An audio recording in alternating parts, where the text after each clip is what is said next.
Hello everyone. So we are discussing about the concept of missing orders. These are also known as the missing spectra because they are the missing bright bands. Okay, so missing order is the effect found in the double slit or the more slits diffraction because in when the number of slits are increased, there is a multiple types of the spectra, one for the diffraction, other for the interference, and the resultant is the combined effect of all type of the spectra. Okay, so in the previous video lesson we discussed the condition when we obtain the missing order. The condition is that whenever the diffraction minima is fall exactly on the interference maxima due to the interference, then that particular order of the interference maxima is found missing in the final pattern. Okay, so this is the condition, and by the help of this statement we can obtain a mathematical relation describing the giving the number of missing orders in the general form. Okay, so here first of all I write the interference equation in order to obtain the missing order. So let's apply the condition that we at some particular point on the screen there is a diffraction minima. That means the intensity due to the diffraction is 0.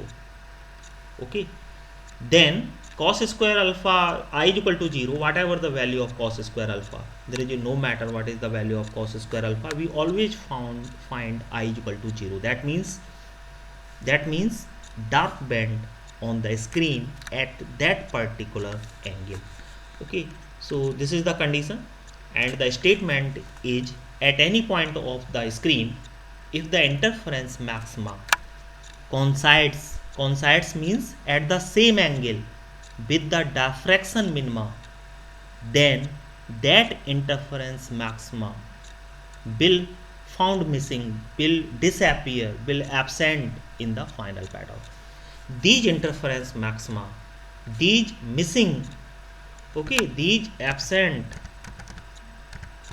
interference maxima on the screen in the final pattern are known as the missing order.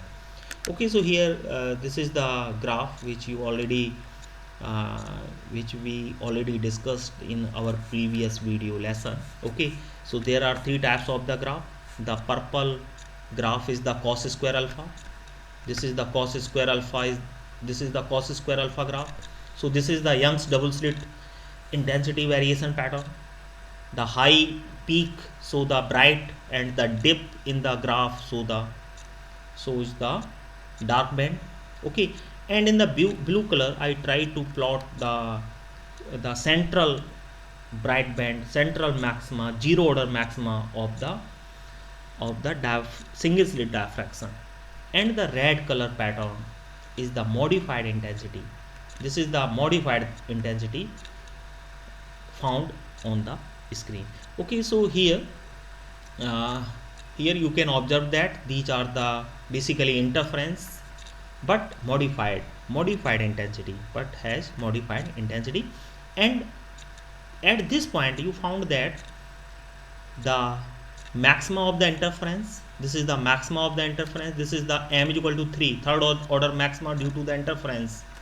Here there is a zero order maxima of the interference. This is the first order, second order, third order maxima of the interference is found, is coincide exactly on the minima of the diffraction. Okay, and this particular m3 order maxima fall on the first diffraction minima. Then what will happen, this particular order of the maxima will found missing in our final pattern. Okay, so this is the effect. So this is the single slit. In the single slit we discussed already. This is the double slit with no diffraction, and this is the double slit interference with diffraction. Okay, or and this particular order is found missing. Now let's obtain the mathematical condition for the missing order. So if any point on the screen satisfy following two conditions simultaneously, if any point of the screen satisfy following two conditions simultaneously, what are the conditions? One is the diffraction minima, other is the interference maxima. Here the diffraction minima, for the diffraction minima order we use the term m, and for interference maxima I use the term small n, so that we can distinguish between diffraction minima and interference maxima. And these two conditions is satisfied by any point simultaneously, that means they have the same theta value. Okay, so what will happen? So this is the E plus D sin theta. You may write E plus D is equal to twice D, that means slit separation. Okay, so when they have the same theta value, then certain interference maximas are found missing in the resultant pattern. Okay, so you can divide these two equations, one is this, another is this. So by division we obtain the relation E plus D upon E is equal to n upon small m. Here n, this n is the interference maxima which are going to be missing, is given by m multiplied by E plus D upon E. Okay, since nth fringe will not seen in the final pattern because n is the missing order. Suppose that there are some value of E, D and m, then you find n is equal to plus minus 3. Okay, this is the plus minus. Here you may write plus minus. Okay, so this is the plus minus term. You may put plus minus. Okay, so that particular will not observe in the final pattern. So number of fringes on each side is n minus 1. Okay, because 1 is missing. Hence, the total number of fringes in the central diffraction maxima will be capital N is equal to twice n minus 1 plus 1. Plus 1 for the center point. Okay, hence, so capital N is equal to twice n minus 1. Capital N is very very important. Capital N is the number of interference maxima in the diffraction packet. Okay, hence what orders are going to be missed is predetermined.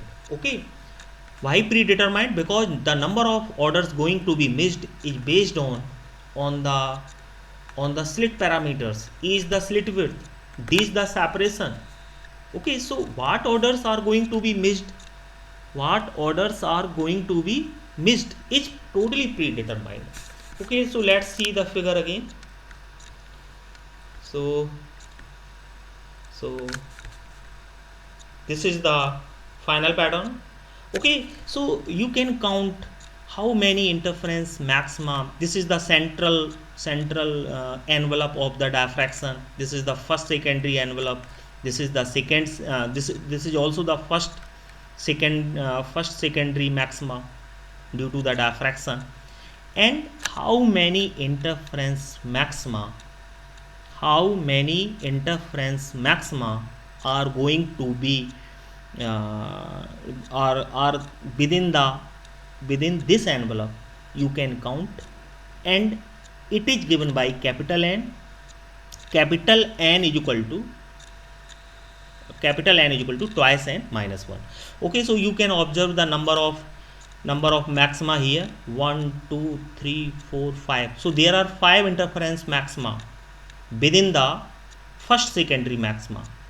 So that number of maxima is given by capital N is equal to twice n minus 1. Okay, so this is our video lesson. I hope you got the point. Thank you.